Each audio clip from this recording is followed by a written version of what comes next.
Hello students, स्वागत है आपका आज ट्यूटोरियल में। स्टूडेंट्स, ये वीडियो क्लास 8 के मैथ्स का वीडियो है, गणित का वीडियो है। इस वीडियो में स्टूडेंट्स हम परिमेय और अपरिमेय संख्याएं इस पार्ट का प्रश्न संग्रह 1.3 देखेंगे। स्टूडेंट्स, ये जो वीडियो है ये क्लास 8 का मैथ्स का तीसरा वीडियो है। तो स्टूडेंट्स स्टार्ट करते हैं आज का टॉपिक। इस वीडियो में स्टूडेंट्स हम क्या देखने वाले हैं कि परिमेय संख्याओं के दशमलव रूप में कैसे बदला जाता है। अगर आपने जो पढ़ा परिमेय संख्याएं जो कि बटे में लिखी जाती है, उनको अगर हमें दशमलव रूप में बदलना है तो हम कैसे बदलते हैं। ठीक है स्टूडेंट्स, तो यहाँ पर देखिए, आपको स्टूडेंट्स सबसे पहले तो ये पता होना चाहिए कि परिमेय संख्याएं जो होती है जिसको हम बटे में लिखते हैं उसमें अंश और हर क्या होता है। तो स्टूडेंट्स, ये जो ऊपर का भाग आपको दिख रहा है, जो ऊपर जो मैंने संख्या लिखी है बटे में, वो आपका अंश होता है, और यहाँ पे जो संख्या नीचे मैंने लिखा है वो आपका हर होता है। ठीक है स्टूडेंट्स, तो परिमेय संख्या के अंश को हर से भाग देने पर, मतलब ये जो आपका 7 है इसको 4 से जब आप भाग दोगे, मतलब अंश को हर से जब भाग दोगे, देते समय आप दशमलव अपूर्णांक का उपप्रयोग किया तो उस संख्या को दशमलव रूप प्राप्त होता है। ठीक है, अगर मैंने भाग देते समय, जैसे कि मैं 7 को 4 से भाग दे रहा हूँ यहाँ पर, तो मैंने यहाँ पे 4 एकम 4 किया, 7 में से 4 गया तो स्टूडेंट्स कितना बचेगा, 3। स्टूडेंट्स, अब यहाँ पे 4, तो 4 के पहाड़े में 3 तो आता नहीं, अब हम क्या करेंगे, यहाँ पे दशमलव का इस्तेमाल करेंगे तो ये हो जाएगा 30। ठीक है, फिर 4 सते 28। ठीक है स्टूडेंट्स, तो 30 में से 28 गया तो कितना बचेगा, 2, और ये हो जाएगा 20। तो 4 5 20। इस तरीके से हमने जब दशमलव रूप का इस्तेमाल किया तो हमें आंसर क्या मिला, 1.75। ठीक है, इसी को हम कहते हैं कि जब परिमेय संख्या के अंश को हर से भाग देते समय दशमलव अपूर्णांक का उपयोग किया तो उस संख्या को दशमलव रूप प्राप्त होता है। देखो, अभी अभी मैंने आपको करके दिखाया कि मैंने किसका इस्तेमाल किया, दशमलव, मतलब इस बिंदु का इस्तेमाल किया, तो मुझे आंसर क्या मिला, 1.75। इसी को हम क्या कहेंगे, दशमलव रूप कहते हैं। ठीक है स्टूडेंट्स, आपको उदाहरण में दिया कि 7 को 4 से भाग करोगे तो 1.75, और मैं अभी आपको स्क्रीन पे मैंने करके दिखा। यहाँ पे 7 को 4 से भाग देने पर शेषफल 0 आया है ना स्टूडेंट्स। आपने जब 7 को 4 से भाग दिया तो आपका आखिरी में कितना आया था, 20 में से 20 गया तो 0 आया था, और आपका आंसर क्या है, 1.75। तो भाग की संक्रिया पूर्ण हुई। जब शेषफल आपका कुछ नहीं बचता तो आपका जो संक्रिया है वो पूर्ण हो जाती है। ठीक है स्टूडेंट्स, तो परिमेय संख्या के ऐसे दशमलव को खंडित दशमलव रूप कहते हैं। ये जो रूप आया आपको, जो कि रुक चुका है, इसको हम क्या कहते हैं, खंडित रूप, मतलब 1.75। यहाँ पे ये रुक चुका है स्टूडेंट्स। कई बार क्या होता है, आंसर आते जाता है और वो पूरी तरीके से हल नहीं होता, शेषफल आपका कुछ ना कुछ आते जाता है। तो आपका जो यहाँ पे 1.75 है ये बढ़ते जाता है, तो ऐसे में हम इसको क्या कहते हैं, ये जो है आपका रुका हुआ है इसको हम खंडित कहते हैं, और जो रुकता नहीं उसको अखंडित कहते हैं। स्टूडेंट्स, यहाँ पर देखिए, जब 7 को 6 से भाग दोगे तो 1.1666666 इस तरीके से कभी रुकेगा नहीं, ये अनंत आता जाएगा, इसको हम कहते हैं अखंडित। और जो रुक जाता है स्टूडेंट्स 1.75, जो बढ़ता नहीं है, उसको हम खंडित कहते हैं। तो हम जानते हैं कि प्रत्येक परिमेय संख्या को अखंड आवर्ती दशमलव के रूप में लिख सकते हैं। ठीक है स्टूडेंट्स, हम तो जानते हैं ना कि अखंडित रूप में भी लिखा जा सकता है। जैसे कि 7 को 6 से भाग करोगे तो क्या आएगा, 1.16666। यहाँ पर देखोगे स्टूडेंट्स, तो यहाँ पे जो 6 है वो बार बार आ रहा है, तो यहाँ पे एक ही संख्या बार बार आ रही है, तो ऐसे कंडीशन में हम इसको खंडित करते हैं, इसको रोकते हैं। और कैसे रोकते हैं स्टूडेंट्स, उसको हम 1.16 और 6 के ऊपर एक बिंदु डाल दोगे, मतलब हमें समझ जाएगा कि यहाँ पे 6 जो संख्या वो बार बार आ रही है। इसी तरीके से देखो स्टूडेंट्स, यहाँ पे क्या आंसर आ रहा है, 5 को जब 6 से भाग दोगे तो वो आएगा 0.8333। इस तरीके से 3 अनंत तक आता रहेगा। बिंदु आपको दर्शा रहा है कि बहुत आने वाला है 3, तो हम क्या करेंगे, इसको रोकने के लिए 0.83 और 3 के ऊपर इस तरीके से बिंदु लगा देंगे, ताकि हमको समझ में आए कि यहाँ पे 3 अनंत तक आते जाएगा। इसी तरीके से यहाँ पे जब -5 को 3 से भाग करोगे तो आपको क्या आने वाला है, -1.666। आप इसको कैसे रोक सकते हो, -1.6 के ऊपर एक बिंदु जो कि बार बार आ रहा है। स्टूडेंट्स, जब संख्या एक ही संख्या बार बार आती है तो हम एक संख्या को लिख के उस पर बिंदु लगाते हैं, लेकिन जब एक से ज़्यादा संख्या, जैसे 2 संख्या 3 संख्या बार बार आ रही है तो क्या करते हैं, यहाँ पर देखो 22 को जब 7 से भाग दोगे तो आपको क्या आएगा, 3.1428557। फिर वापस क्या आने वाला है, 1428557। फिर क्या आएगा, 1428557। तो हम ये जो 1428557 उसको बार बार नहीं लिखेंगे, उसको हम लिखेंगे 3.1428557 और उसके ऊपर बार बना देंगे, मतलब जितना हिस्सा बार बार आता है उसके ऊपर आप रेखा खींच दोगे और उस रेखा को बार कहते हैं। ठीक है, यहाँ पे 23 को 99 से भाग दोगे तो आपका आंसर क्या आएगा, 0.232323 ऐसा आता जाएगा। तो यहाँ पे स्टूडेंट्स ये क्या हो जाएगा, 0.23, और जो 2 3 बार बार आ रहा है उसके ऊपर बार लगा दो। ठीक है स्टूडेंट्स, तो स्टूडेंट्स ये सारे जो थे अखंडित थे। इसी प्रकार 7.4 को हम खंडित कर सकते, जैसे कि 1.75, यहाँ पे आंसर क्या आया था 1.75। स्टूडेंट्स यहाँ पे 5 आया था और 5 के बाद मैं 0 ले सकता हूँ और मैं कितना भी 0 ले सकता हूँ। ठीक है, तो मैं इस खंडित को अखंडित कैसे बना सकता हूँ, 1.75 0 0 लेकर के अनंत बना सकता हूँ। ये कितना भी 0 आएगा संख्या तो मेरा वही रहेगा। ठीक है, तो मैं इसको ऐसे लिख सकता हूँ 1.75 और 0 के ऊपर बिंदु लगा दूंगा, तो ये खंडित से अखंडित हो गया। तो इस प्रकार शून्य का उपयोग कर खंडित रूप को भी अखंडित आवर्ती दशमलव रूप में लिखा जा सकता है। स्टूडेंट्स ये सब अखंडित है जो रुकते नहीं है, ये खंडित था। आपने देखा कि खंडित में 0 लगा करके इसको हम अखंडित कर सकते हैं। ठीक है स्टूडेंट्स, तो स्टूडेंट्स प्रश्न संग्रह 1.3 के लिए बस इतना ही बेसिक आपको बताया गया आपके टेक्स्ट बुक में। तो जो पहला सवाल है, निम्नलिखित परिमेय संख्या को दशमलव रूप में लिखिए, इसमें से 5 सवाल दिए गए, ये मैंने आपके लिए हल किया है। ठीक है स्टूडेंट्स, पहला सवाल आपका क्या है, 9 को 37 से भाग दोगे, तो यहाँ पे देखो 37 से 9 को भाग दिया गया, 9 अंदर 37 बाहर। 37 के पहाड़े में 9 नहीं आता स्टूडेंट, 9 से छोटा नंबर क्या आती है, 9 से छोटी संख्या 0 आती है। कितनी बार में, 0 बार में, तो 37 0 जा 0, 9 से 0 जाएगा तो 9 बचेगा, है ना। अब मैं यहाँ पे अगर बिंदु लेता हूँ तो यहाँ पे मैं 1 0 ले सकता हूँ, आपको भाग करना तो बहुत अच्छे से आता है। ठीक है स्टूडेंट्स, तो यहाँ पे मैं 0 ले सकता हूँ। अब 37 के पहाड़े में 90 से कम 74 आता है, कितनी बार में आता है, 2 बार में, तो 37 दूनी 74, 90 में से 74 गया तो 16 बचेगा। अब यहाँ पे एक बिंदु लिया है तो मैं यहाँ पे 0 ले सकता हूँ।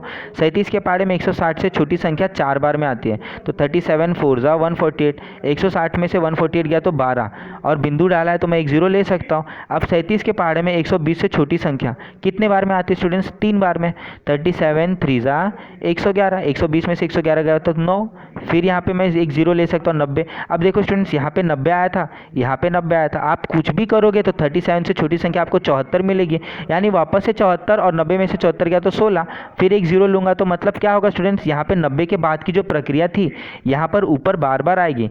मतलब देखो अब यहाँ पे मैं 37 दूनी 74 लूँगा, 90 में से 74 गया तो 16, फिर 0 आएगा, 160 में से लाने के लिए 37 चौवा 148 आएगा, फिर वापस वही चलता रहेगा। तो यानी यहाँ पे क्या हो रहा है स्टूडेंट्स, जब 9 को 37 से भाग दोगे तो यहाँ पे जो हिस्सा है 0.243 वापस 243 आता रहेगा। इसका मतलब स्टूडेंट्स आपने देखा कि अगर 9 को 37 से भाग दोगे तो इस परिमेय संख्या का दशमलव जो रूप होगा वो क्या होगा, 0.243, और इसके ऊपर बार लगाओगे, इसका मतलब 243 बार बार आता रहेगा। ठीक है स्टूडेंट्स, अब देखो अगर 18 को 42 से भाग दिया, 18 जो है वो 42 से छोटा है, तो 42 के पहाड़ा में 18 से छोटा 0 आता है, तो 42 0 जा 0, 18 में से 0 गया तो 18 बचेगा। अब बिंदु लिया तो ये 180 हो जाएगा, तो 42 के पहाड़े में 180 से छोटी संख्या 168 4 बार में आती है, तो 42 4 जा 168, 180 में से 168 गया तो 12 बचेगा। बिंदु डाला है मैंने तो यहाँ पे 0 ले सकता हूँ, यानी 42 के पहाड़े में 120 से छोटी संख्या 2 बार में आती है, वो भी 84 है, तो 120 में से 84 गया तो 36 बचेगा। बिंदु डाला है तो मैं यहाँ पे 0 ले सकता हूँ। 42 के पहाड़े में 360 से छोटी संख्या 336 8 बार में, तो 42 8 जा 336, 360 में से 336 गया तो 24, यहाँ पे बिंदु है तो यहाँ पे 0। 42 के पहाड़े में 240 से छोटी संख्या 210 5 बार में आती है, तो 240 में से 210 गया तो 30, और यहाँ पे एक 0 मैं ले सकता हूँ। ठीक है स्टूडेंट्स मैं बहुत फास्ट पढ़ा रहा हूँ क्योंकि मेरे पास टाइम बहुत कम है। तो स्टूडेंट्स आप क्या करिए, वीडियो को जहाँ पे नहीं समझता है तो आप वीडियो को थोड़ा रोक लीजिए, पॉज कर दीजिए, क्योंकि आपके हाथ में तो है वो आप रोक सकते हो। ठीक है स्टूडेंट्स, तो आप वैसे भी ये भाग आपको बचपन में आपने सीखा ही है। ठीक है स्टूडेंट्स, बस मैं आपको बता रहा हूँ कि हल कैसे होता है। देखो 300 लाना है, 42 के पहाड़े में 300 कितनी बार में आता है स्टूडेंट्स, 7 बार में। 300 से छोटी संख्या 294 आती है। ठीक है, तो यहाँ पे 300 में से 294 गया तो 60 आएगा।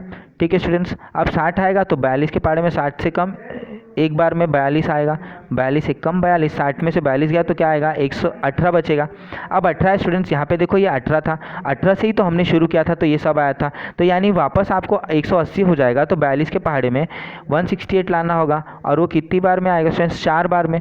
ठीक है, तो इस तरीके से स्टूडेंट्स अगर आप 18 को 42 से भाग दोगे तो 4 2 8 7 1, ठीक है, 4 2 8 5 7 1, फिर वापस 4 2 8 5 7 1, 4 2 8 5 7 1, ऐसा बार बार आता रहेगा।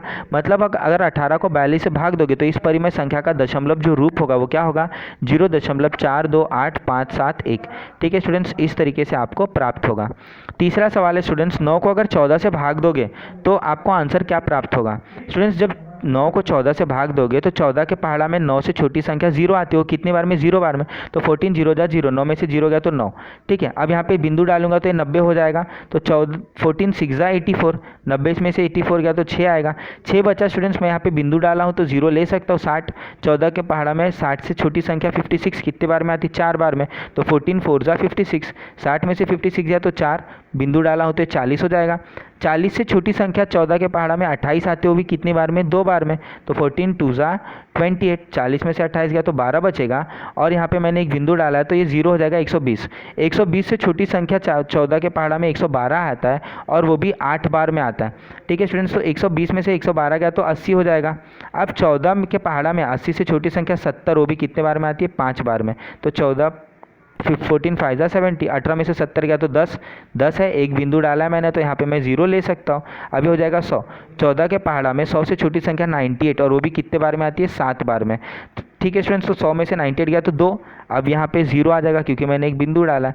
ये 14 के पहाड़ा में 20 से छोटी संख्या 14, वो भी एक बार में आती है। ठीक है स्टूडेंट्स, तो यहाँ पे 20 में से 14 गया तो 6, अब 6 है, बिंदु डाला है तो 60 हो जाएगा। अब यहाँ पे देखो स्टूडेंट्स, कहीं पे यहाँ पे देखो 60 आया था तो उसके बाद 56, फिर उसके बाद 4 बचा तो 40, फिर 28, इस तरीके से ये संख्या आती जाएगी। ठीक है, तो अगर आप इस पे देखोगे, यहाँ पे जो गुणनफल आपका जो आ रहा है यहाँ पे 0.642857 अगर आप इस पे ध्यान दोगे तो यहाँ पर 9 को जब 14 से भाग देते हो तो आपका 0.642857। ठीक है, उसके बाद क्या बार बार आ रहा है, 428571। ठीक है, मतलब यहाँ से 428571 ये संख्या बार बार आ रही है, यहाँ पर 6 नहीं आ रहा है। तो स्टूडेंट्स हम क्या करेंगे, जब 9 को 14 से इस परिमेय संख्या का दशमलव रूप करोगे तो 0.6 पे आप बार नहीं डालोगे, क्योंकि 6 बार बार नहीं आ रहा है। क्या बार बार आ रहा है, 428571। ठीक है स्टूडेंट्स, अब यहाँ पे देखो -103 को 5 से भाग दोगे तो 103 अंदर, 5 बाहर, 5 दूनी 10, 10 में से 10 गया तो 0। अब 3 नीचे आएगा तो 5 के पहाड़े में 3 नहीं आता, 3 से छोटी संख्या 0 आती है, 5 0 जा 0। ठीक है, तो 3 में से 0 गया तो 3 बचेगा। अब बिंदु डालेंगे तो यहाँ पे एक 0 आ जाएगा, 30 हो जाएगा। तो 5 के पहाड़े में 6 बार में 30 आता है, तो 30 में से 30 गया तो शेषफल इसका 0 आ गया। ठीक है स्टूडेंट्स, तो इसका यहाँ पे आंसर क्या है, 20.6, और यहाँ पे माइनस था इसीलिए आंसर में भी माइनस। तो -103 को जब 5 से आप भाग करोगे तो इस परिमेय संख्या का दशमलव रूप क्या हो जाएगा, -20.6 है। ठीक है, पांचवा जो सवाल है स्टूडेंट्स, -11/13, जब -11 को 13 से भाग करोगे तो 13 0 जा 0, 11 में से 0 गया तो 11। अब यहाँ पे 0 आएगा स्टूडेंट्स, क्योंकि हम यहाँ पे 13 से छोटी संख्या 11 0 लिए थे तो 11 पूरा आ गया, तो यहाँ पे आगे कोई संख्या नहीं ले सकते, तो बिंदु डाल के 0 ले लिया। 110, 13 के पहाड़े में 110 से छोटी संख्या 104 8 बार में आती है। 13 8 जा 104, 110 में से 104 गया तो 6 बचेगा, दशमलव डाला इसलिए मैं इसको 0 डाल के 60 ले सकता हूँ। अब 13 के पहाड़ा में 60 से छोटी संख्या 52 4 बार में आती है, तो 13 4 जा 52, 60 में से 52 गया तो 8, अब यहाँ पे 0 आ जाएगा। ठीक है स्टूडेंट्स, तो 13 के पहाड़े में 80 से छोटी संख्या यहाँ पर 6 बार में आती है, वो भी 78, तो 80 में से 78 गया तो 2 बचेगा, और यहाँ पे एक दशमलव है तो मैं 0 ले सकता हूँ। अब 13 के पहाड़ा में 20 से छोटी संख्या 1 बार में आती है, 13 1 कम 13, 20 में से 13 गया तो 7, और यहाँ पे 0 आ जाएगा। 13 के पहाड़ा में 70 से कम 65 5 बार में आता है, तो 13 5 65, 70 में से 65 गया तो 5, अब 5 और 0। ठीक है स्टूडेंट्स, अब क्या होगा, 13 के पहाड़े में 50 से छोटी संख्या 39, वो भी 3 बार में, 13 तिहाई 39, अब 50 में से 39 गया तो 11 बचेगा। स्टूडेंट्स यहाँ पे देखो हमने 11 से ही शुरू किया था, मतलब आंसर 8 4 6 1 5 3 वापस से आएगा, 8 4 6 1 5 3, इस तरीके से बार बार आने वाला है। तो -11/13 इस परिमेय संख्या का दशमलव रूप, यहाँ पे स्टूडेंट्स माइनस लगाना मैं भूल गया हूँ, यहाँ पे -0.846153, आगे भी यही आने वाला था, 8 4 5 6, ठीक है, 8 4 6 1 5 3, इसीलिए हमने इसको क्या कर दिया, रोक करके इस पर ये बार लगा दिया। ठीक है स्टूडेंट्स, तो स्टूडेंट्स इस वीडियो में फ़िलहाल इतना ही। उम्मीद रखता हूँ कि स्टूडेंट्स आपको हर एक चीज़ समझा होगा बहुत ही अच्छी तरीके से, क्योंकि वीडियो में कुछ ज़्यादा था नहीं बताने लायक, तो वीडियो बहुत ही छोटा है आपका। ठीक है स्टूडेंट्स, अगर आपको वीडियो नहीं समझता पॉज करिए, फिर से सुनिए। ठीक है स्टूडेंट्स, आई होप आपको सब कुछ समझा होगा, वीडियो बहुत अच्छा लगा होगा। अगर आपको वीडियो अच्छा लगा तो लाइक करिए, शेयर करिए और सब्सक्राइब करिए। Thanks for watching the video.